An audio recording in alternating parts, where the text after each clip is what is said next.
Hi guys, my name is Kara. This is my first ever video, and today I will be reviewing Queen of Air and Darkness by Cassandra Clare. So, it takes place like right after Lord of Shadows, like they're still in the hall and basically Livy just died. And Zara has Cortana, the mortal sword was destroyed, Annabelle escaped, and Julian is holding Livy, who had just died, and Emma is trying to fight her way to get to Julian. So basically that, and then the first other few chapters are just basically what came after. So with the funerals and reactions to people, I mean, it just tore up a lot of people's lives. Like, Robert died, which means Izzy, Alec basically just lost their father, Maris just lost her ex-husband, and it was just a hard first few chapters, mainly because it was so somber, and I was trying not to cry the whole time because I loved Livy, and she literally just died. Like, it was hard. But then Julian decides, after touching Emma and kissing Emma, and it was burning, so he decides to go to Magnus to get his emotions turned off, which, Julian, that is not a smart plan to do. Like, out of anything you could have done, you decided to turn off your emotions.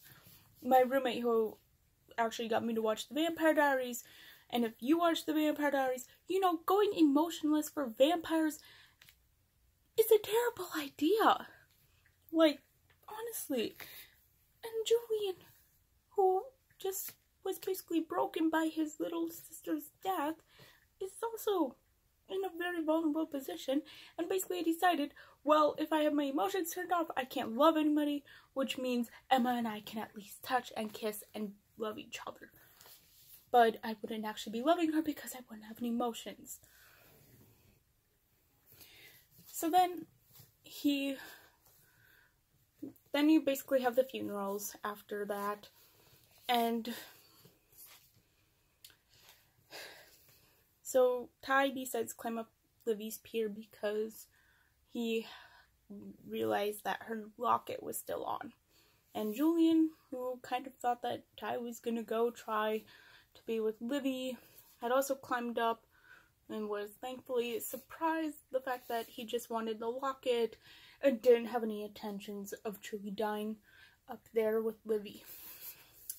And then Jem and Emma have a talk after the funerals in which Jem tells Emma that Tessa is pregnant and that is why she was sick. Which means we finally have Jessa children. Finally, after so long, we get children from them. I'm super excited for it because I love Jem and Tessa, and honestly, if I had to choose between Jessa or Wessa, I might have to say Jessa. So then after that, Horace Dearborn has also become Inquisitor. So, yay. That's totally great news for everyone. Oh yes, he's going to be the best Inquisitor ever. Not. So, Gia, the consul, decides to send Aline, Helen, the rest of the Blackthorn clan, and Christina back to basically LA. But Emma and Julian can't follow because Horace Dearborn has decided to talk with them. This talk is going to go amazing, isn't it? In which basically when they have their talk, one of the things that you find out is that he found Robert's like letters or what he was going to do next, and one of them was to send Emma or Julian into exile, so because they were in love. But because the mortal sword was broken, he couldn't truly prove that they were in love. So, points for them. But you also find out that Horace Dearborn has been trying to make a mortal sword because he wants to govern the living shit out of these people, and anybody who does not support him or his daughter are basically going to be exiled or something like that. Like, I feel like that was something he would want to do because he is kind of a terrible person. And I feel like that would be something he would have tried to do. Plus the fact that later on he imprisons people who didn't support him or had heard, like, something had happened between them. He had tossed people in jail, or at least up in the guard cells. So basically he tried to talk with the Iron Sisters, who basically told him, no, we're not making a sword, mainly because it wouldn't work, because the angels had made the mortal sword. Plus, we don't like you, so go away. We're not answering you anymore. So then you have people in the LA Institute. So Helen had made breakfast, in which basically most of the Blackthorns had not eaten it because she made oatmeal and they all hated oatmeal, in which Ty and Kit had even left to go to the shadow markets because Ty's grand plan is to bring back Livy, and he needs to find out what he needs because he already found the spell within the black volume and had taken pictures of it. This idea would end terribly for Ty because you can't bring people back from the dead without consequences. I also feel like bringing people back from the dead just kind of runs in the family. Like, Tatiana did it to Rupert, if you didn't know that, just go look at the Shadowhunters family tree. You will tell that in God knows what year he died, and then like 1 year later he was alive again. So he was brought back to life by Tatiana, which we might see in the last hours on how that happened, or in one of the shorter stories, unless if we've already seen it. I'm sorry, I haven't read Ghosts of the Shadow Market yet, except for the first chapter, because I've been waiting for just the original, like, hard copy to come out, and plus I didn't want to spend, like, $2 for each store, for each of the stories, when I was just going to get the hardcovers anyway. Plus, I'm kind of a broke college student at the moment too. But anyway, so back to the points. So if, like, he brought him back to life, then Ty would probably have to too. So Kid and Ty go out to the shadow market, which basically he's told what he needs to have happen. He needs basically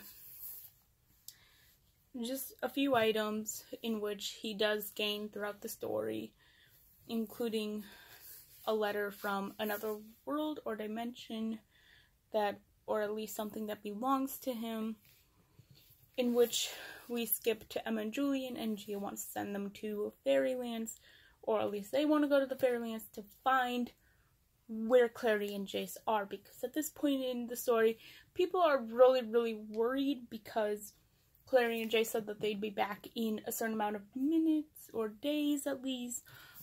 Anyway, they'd be back in a certain amount of time, and they missed that, and they didn't even show up to Robert's funeral. So, people are pretty worried about them. So, they end up going to the Seelie court and having a meeting with the Seelie Queen, who tells them that the Unseelie King has her son Ash, in a kind of a revenge type thing for the fact that she stole his first child, and she wants Ash back. And then Julian also makes a deal with her that he'd basically, the Seelie Queen would tell her, like, tell Julian more about what is happening to the Warlocks, or at least how to stop the Parbatai curse, and which basically, I mean, Julian, I know you're emotionless and everything at the moment, but you don't make deals with the Seelie Queen because she can double-cross you easily. She's not afraid to do that. So then they go to the Unseelie lands, and So, going into where Kirian is at the moment, he had escaped luckily, the Skullamaunts after kind of getting his ass kicked by the cohort that was there. But Diego saved him, and then he freed him, so Kirian returned to LA just in the nick of time when Mark and Christina were fighting off these creatures, and he was like, hey guys, let's go to the Unseelie Court, because just basically he had heard that something happened there. So anyway, he goes to the Unseelie Court and basically kills his father. Like, okay, Kirian, smart move. Not really, but whatever. So Kirian just killed his father. His brother Oban was there and just basically said, no, I'm the Unseelie King now, and threw a bunch of people in jail. And while this is all happening, Diana and Gwen are God knows where, because they keep having little scenes in between with Diana and Gwen, which, I mean, I ship it, but at the same time, it was like, yeah, I get it, they're in love and they love each other, but let's move it on here. Shit's going down, finally. We're gonna probably see Clary and Jay soon. So by the time Emma and Julian get to the Unseelie lands, Oban is now king. Basically tosses them in jail. So guess who's in the cell right across from them? Clary and Jace. They kind of catch them up on what's been happening, because they also kind of found out why warlocks are sick, and that's due to ley lines and whatnot.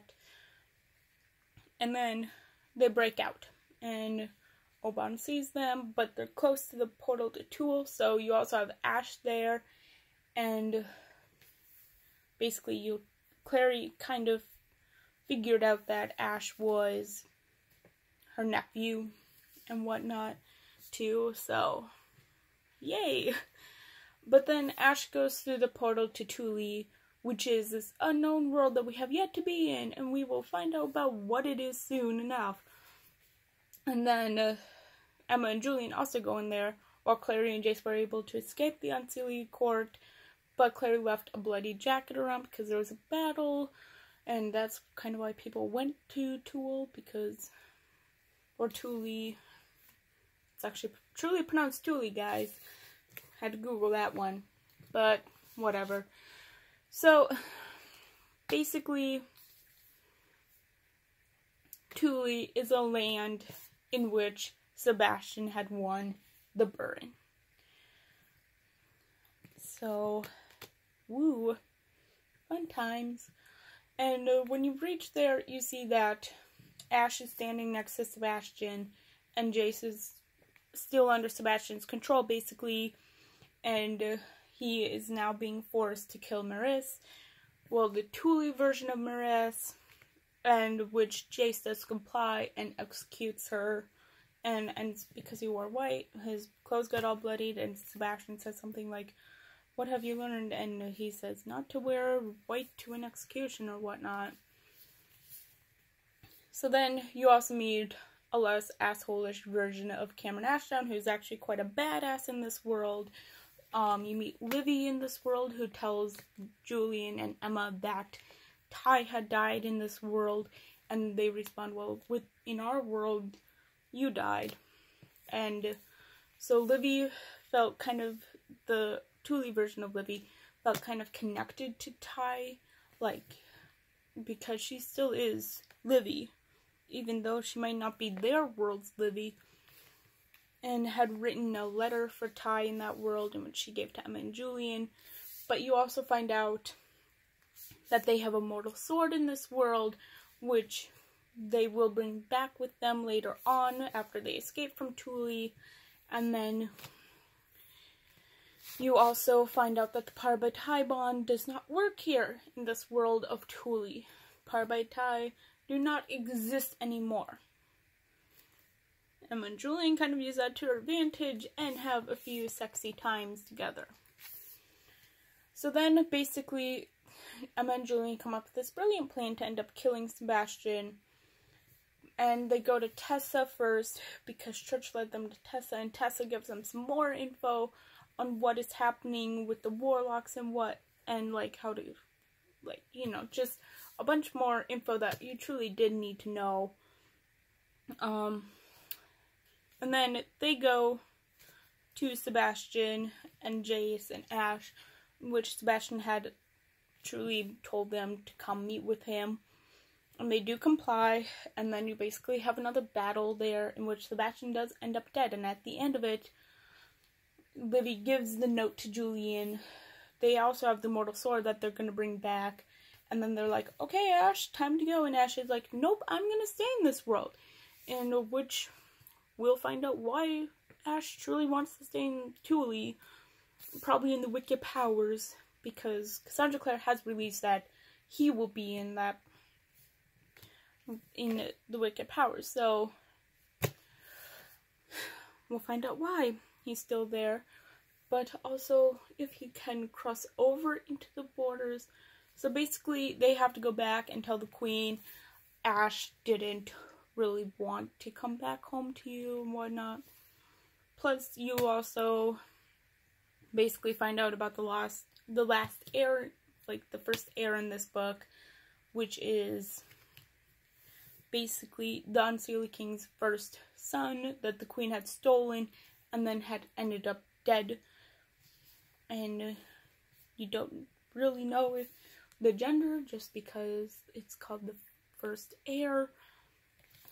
So later on in the book you will find more out about the first heir. But then you go back to LA for a bit, in which Horace Dearborn has decided that people, downworlders especially, must be marked with a number and a name. So Aline and Helen decide to get a little humorous with them and create celebrity names, hoping to trick Zara and the cohort along with Horace Dearborn. Plus, I mean, it's kind of funny and humorous to see them, like, create these names. Like, I believe Taylor Swift was one of the names that they had used. So then, that's happening. Magnus and Alec have arrived. Clary and Jace are presumed dead by Horace Dearborn after Oban had found Clary's bloody jacket, and that was the only thing that was left there. You also find out that Horace Dearborn and Oban have decided to make this pact, that they were going to be allies, and he also tells Horace Clary and Jace are dead. Who he announces it to the world that they're dead, and then basically people show up at the LA Institute, including Jace and Clary, who show up, scaring the living shit out of people because they're like, weren't you two just, didn't we get told that you two were dead?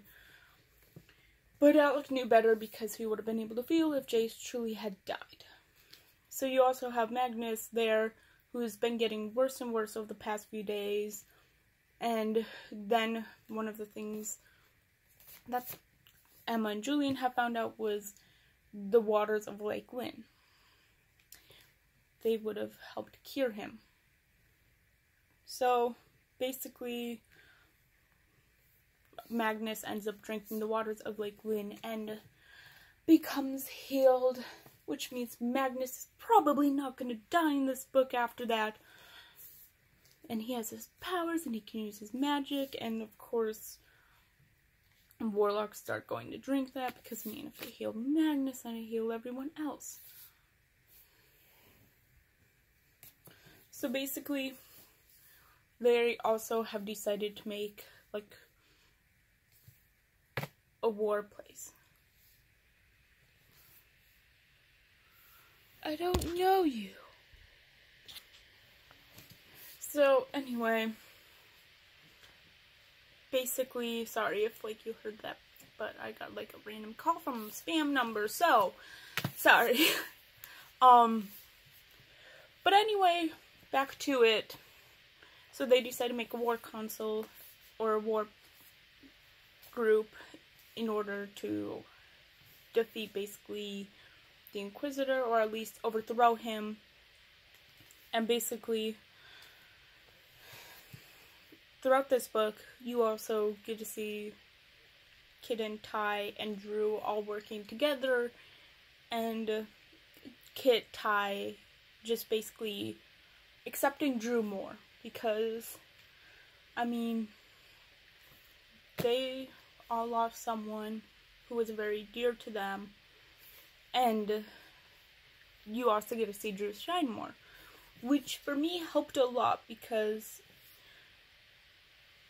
I thought Drew was more not one of my favorites, and then after reading this and during my reading of Queen of Air and Darkness, I started opening my heart up more to Drew and started loving her more, and she quickly became a favorite for me. So, which is hard to do because I can be very peculiar about my characters. Like, when I was watching The Vampire Diaries, my roommate honestly thought I wouldn't like a character, and all of a sudden I liked the character, and she was like, what the hell, Kara? Like, knowing you and your characters, I thought you would have hated that character. No, he's fine, he's fine.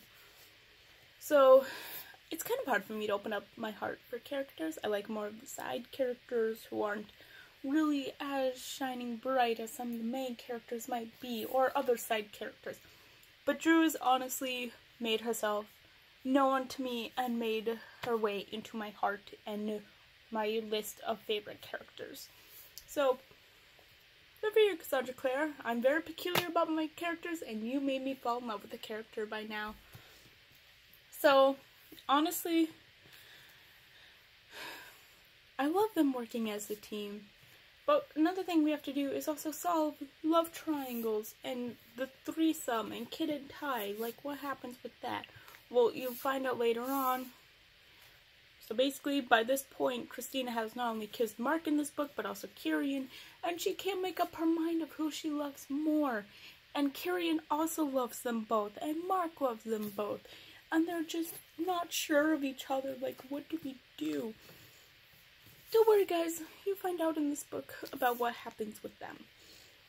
So, basically, by the time that Alec and Helen and Aline have sent out messages to people, not only from the Downworlder Alliance, but friends of them, or people that they know would support them, they came to the Institute and they were like, holy shit, Claria and Jace are actually alive.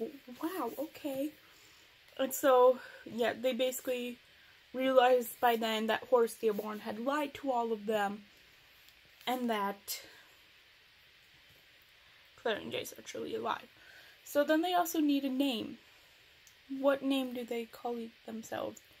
And Julian had decided on Livy's watch, in which she had already made a banner for it, which is Livy's sabers, and the locket, with a bunch of other symbols around it too. Because Livy died an unnecessary death, and he feels like unnecessary deaths should stop happening. So, they basically now have to think of a plan of attack for kicking Dearborn out of office and exposing the cohort for what they truly are. So, they decide that they would go to Idris and attack on Idris and whatnot, but not killing anybody too terrible. So, also, by this point, Horace Dearborn has rounded up most of the civilians and has locked up Jamie and Diego into the guard and has threatened to lock up Gia, in which she actually does get tossed into one of the cells too. But they're all finding out at the same time that Horace Dearborn had lied to them and that Clary and Jace were alive. And then you have the death of... You also literally have Ty during this point also trying to bring Livy back, in which her ghost is basically like, no. And which he had burned the letter from not what he said was not his Livy, which truly isn't, but he just burned it to try and bring back Livy, who did not want to be brought back. And basically, Ty got to say goodbye, and that was like it. So then you basically get into like the actual battle, in which everybody kind of realizes that Horus has made this deal with the Unseelie King, who is Oban, and people were not happy. And so basically fairies and shadow hunters start attacking each other. The cohort basically is fighting with the fairies. I can't remember if it was Julie who died. Pretty sure it was Julie. Either Julie or Beatrice ended up kicking the dirt. Pretty sure it was Julie though. Correct me if I'm wrong. Please do. Truly, I haven't read this since I got it, so I forgot to make extremely good points to talk about. But my roommate read this and she was like, I totally even forgot who those characters were. And I'm like, they were in the Shadowhunter Academy. Like, come on. But anyway, back to it. So, basically, how it all goes down with the Parvati curse after Julian had ended up getting his memories back. They turned into like heavenly fire giants. Wasn't expecting that, but at the same time, so basically Zara and Emma were fighting just because of anything. So basically, as I now remember, one point I totally forgot to miss was in Fairy Julie.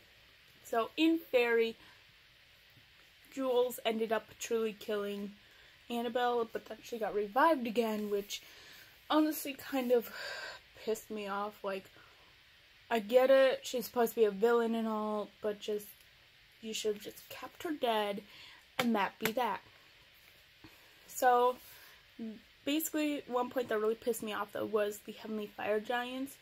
I wasn't expecting that, so it was a nice surprise, but at the same time, it's like, well, that's what the Parvati curse does, but why can't one of them at least get killed? Like, honestly. So, another thing you have is Horus Dearborn's death due to the Heavenly Fire Giants of Emma and Julian. So, they basically turn into giants, and then in order to bring down the giants, all of the Blackthorns and Kit and everyone use the Familius rune, which is like for family, and bring them back down peacefully. But basically, at the end you have Gia stepping down as consul, Alec becoming consul, but then the Dearborns basically being like, Zara still is alive, is like, no, this is our land, and if you want to be here, you have to support us, and you have to support me. And basically they said, okay, whatever, we'll just go live somewhere else, and I'll still be consul of the Nephilim because they actually love me. And then you have the Malik wedding, and then you have Jason Clary also getting a nice talk-in about basically why Clary said no, and then basically proposed to him again with a sword. And so they're gonna get married sometime in the future. Overall, I know I've left out a lot of points about Gwen and Diana and their relationship, to be honest. Like, Diana had a badass moment where she cut off Horus Dearborn's arm and whatnot early on in the book. But overall, I was kind of disappointed, mainly because, I mean, Ragnar fell back. That was one of the theories I had. Ty raising Livy or trying to bring her back. That was a theory that came. Ash being the son of the Seelie Queen and Sebastian. But honestly, most of my predictions were of death. Like, who the hell was gonna bite the dust in these books? But honestly, the fact that she barely killed anybody has me kind of worried for the Wicked Powers, because I feel like the Wicked Powers is going to be the one that either is, and they all lived happily ever after, or ends with, and they all died in the end. But also, it was just a pretty long book, and the fact that Emma and Julian, I know they were the main characters, but they weren't really my favorite characters, and I would have been totally fine if one of them died. I was actually like, come on, Cassandra Clare, you actually need to kill people in your books. Not just side characters, like, go off and kill Clary or something. Pull a Veronica Roth and kill off the main character. I also kind of was a bit disappointed by just... One of the things she did was she had Kit and Ty kiss. And be all like, yes, we love each other. Finally, after the fact that Kit spent the entire book, whenever it was his point of view of, and Ty looked handsome and whatnot. They're basically all the Dark Artificers. That's how that's how Kit describes Ty. And so they have them kiss, and then basically Ty going off to be like, no, I'm gonna go to the Skullomans. And Kit being like, oh, I'm gonna go live with Tessa and Jem. I mean, I guess she's setting up, like, a reunion in the future of, well, you grew. Your personality's gone a lot better, or you're stronger now, or you're smarter now. Like, I guess she's making it up for a reunion, but at the same time, it's like, can't you just let them be happy together? Because they finally admitted that they love each other, instead of tearing them apart. Another thing is, like, she solved the threesome, which she had all of them be like, no, let's all love each other. And then Kieran was like, yeah, I'm gonna go be the Seelie King. The Unseelie King now, okay? We can still love each other, though. Even though, basically, he lives in this Unseelie Kingdom now, in Fairy. So that kind of, like, they still are together, like, all three of them, but... Plus, like, overall, I feel like some parts went by really, really slowly, and other parts went by, like, really, really fast. And I feel like it's an amazing story, but it's not gonna be one of my top stories from Cassandra Clare.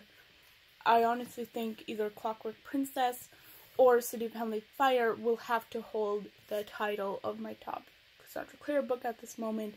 I think this is going to be in the top 10 though, but maybe not even in the top 5, just because I did have issues with the fact that, I mean, nobody really even died, which has me extremely worried for what comes next in the Wicked Powers, but also because it just kind of dragged on a lot, and you saw, like, Diana and Gwen riding across the sky a lot, which I feel was kind of unnecessary to keep showing them together. Like, I get Diana fighting off the cohort with Gwen coming to her rescue, but when it comes to the point where they're just riding around the sky 24/7 and that's what you spend, like, their entire time doing, it kind of bored me. Plus, like I mentioned a lot, Emma and Julian were not my favorites, and I think one of them should have been killed off in this book, just because, seriously, if this curse affects them, and you break their bond by creating Heavenly Fire Giants,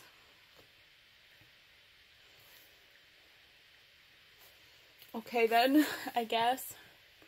But at the same time, I did enjoy it. I enjoyed reading about how Jem and Tessa are going to have children, the Malik wedding.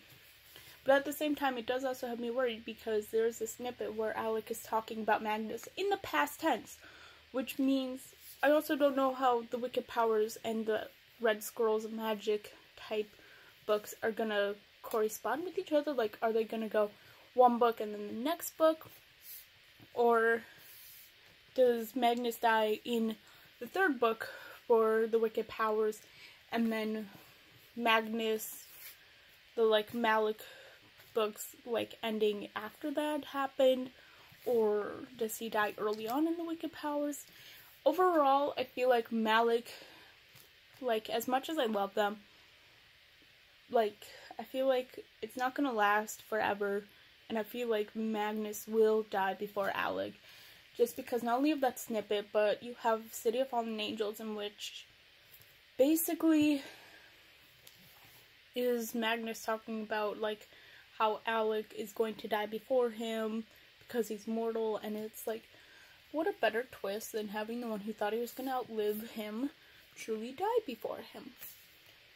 But at the same time, like, I don't think she'd do that to us, but she also talked about him in a snippet in the past tense, so who knows what's going to happen. Plus, the worst part about this is the Wicked Powers, like, from what I saw on her, like, schedule, won't come out till, like, 2020 something. So after the last hours, which means we're going to have to wait for a long time to figure out what happens at the end, because you now have the Nephilim divided between the cohorts Idris and the one that's actually fine. So another point, like, being for at the end of Queen of Air and Darkness that had happened was Diego became the Inquisitor, which means he is now on my watching to see what happens to him, because Cassandra Clare kills off a lot of Inquisitors, and I feel like the Inquisitors, like, the spot for the Inquisitor is never a safe option and will always end in death. So, thanks guys for sticking through for this really, really long video. I'm sorry if I like missed over parts of the book, but like I said, it's been a while since I've read it.